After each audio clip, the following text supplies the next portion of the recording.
السلام علیکم ورحمۃ اللہ وبرکاتہ۔ عالمی پیغام میں آپ کا استقبال ہے۔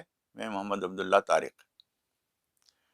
اب سے پہلے ہم وضو کے سلسلے میں کچھ باتیں عرض کر چکے ہیں، لیکن ایک بات یہ بھی سمجھنے کی ہے کہ جب ہم وضو کرتے ہیں، کبھی ایسا ہوتا ہے کہ ہم سفر میں ہیں، پانی کم ہے، وقت بھی کم ہے، اور ہمیں وضو بھی کرنا ہے، نماز بھی پڑھنی ہے۔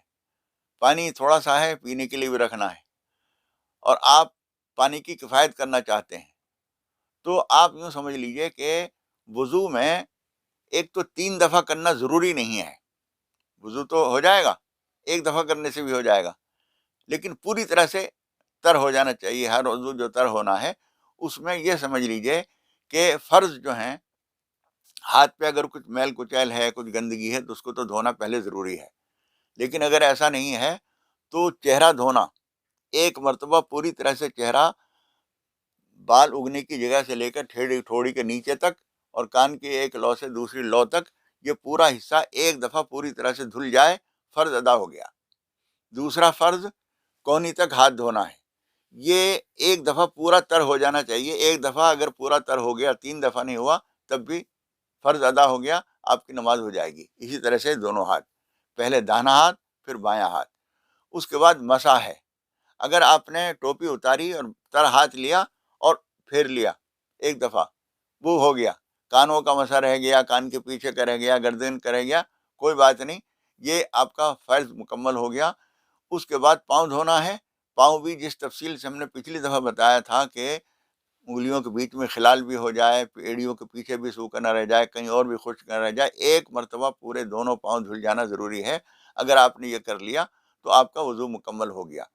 اس طرح سے غسل کا معاملہ یہ ہے، اگر وضو یا غسل، اس کے لیے آپ ایسی جگہ پر ہیں وہاں پانی نہیں مل رہا ہے اور اس کے بغیر نماز نہیں ہوگی، تو اس کی ایک اجازت یہ ہے کہ آپ تیمم کر سکتے ہیں۔ تیمم کس کو کہتے ہیں؟ تیمم یہ ہے کہ پاک مٹی پر آپ نے ایک مرتبہ دونوں ہاتھ یوں مارے، پاک صاف مٹی ہو، دھول مٹی ضروری نہیں ہے۔ اگر کوئی دیوار ایسی ہے کہ اس کے اندر سے دھول نہیں جھڑ رہی، ہم نے یوں ہاتھ مارا مٹی کے اوپر، اور پھر چاہے آپ جھاڑ لیجئے، اس کے بعد آپ نے یوں ہاتھ پھیرا پورے چہرے پر، جتنا دھونا ضروری ہوتا ہے وہ کر لیا۔ دوسری مرتبہ پھر ہاتھ مارا، اور پھر اس کے بعد آپ نے یہاں سے لے کر یوں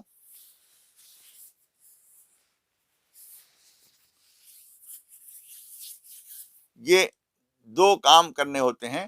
پاؤں کو چھوڑ دیے، اس میں تیمم نہیں کرنا، تیمم کا مسح نہیں کرنا، اور پاؤں کا کچھ نہیں کرنا، بس التیمم ضربتان، یہ کتابوں میں یہ بات لکھی گئی ہے کہ تیمم جو ہے 2 مرتبہ پاک مٹی کے اوپر ہاتھ مارنا ہے، ایک دفعہ چہرے کے لیے، ایک دفعہ دونوں ہاتھوں کے لیے۔ اس کے بعد یہی تیمم غسل کی طرف سے بھی کافی ہے، اور یہی تیمم وضو کی طرف سے بھی کافی ہے۔ اس کے بعد آپ بے تکلف پڑھ سکتے ہیں۔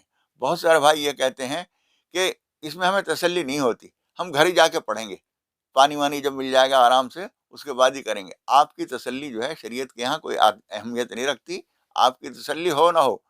جو صاحب شریعت ہے وہ کہہ رہا ہے کہ یہ کام ہو گیا، تو آپ کیوں کہہ رہے ہیں کہ ہماری تسلی نہیں ہوئی؟ آپ کی تسلی ہو نہ ہو، جس نے حکم دیا ہے وہ کہہ رہا ہے کہ اس طرح سے ادا ہو جائے گا۔ اسی طریقے سے سردی کے موسم میں بہت سارے لوگ تو عام دنوں میں بھی موزے پہنتے ہیں، لیکن سردی کے موسم میں عام طور پر لوگ موزے پہنتے ہیں۔ اگر کوئی چمڑے کے موزے پہنے ہوئے ہے، یا ریگزین کے موزے ہیں موٹے، چمڑے کے موزے تو موٹے ہوں باریک ہوں، اس کے اوپر تیمم ہو سکتا ہے، مسح ہو سکتا ہے۔ تیمم کیا، مسح کیا ہوتا ہے؟ 3 بھیگی انگلیاں آپ نے پاؤں کے اوپر یوں پھیر لیں، دوسرے پاؤں پہ بھی اس طرح سے بھیگی انگلیاں پھیر لیں، تو آپ کا یہ مسح ہو گیا۔ پاؤں دھونا پھر ضروری نہیں رہتا ہے۔ یہ چیزیں آپ کو اگر آتی ہیں تو آپ پاکی حاصل کرنے میں کامیاب ہو گئے، اور اس سے نماز بھی مکمل ہو جائے گی، اور تیمم سے ہی اور مسح سے ہی آپ تلاوت بھی کر سکتے ہیں۔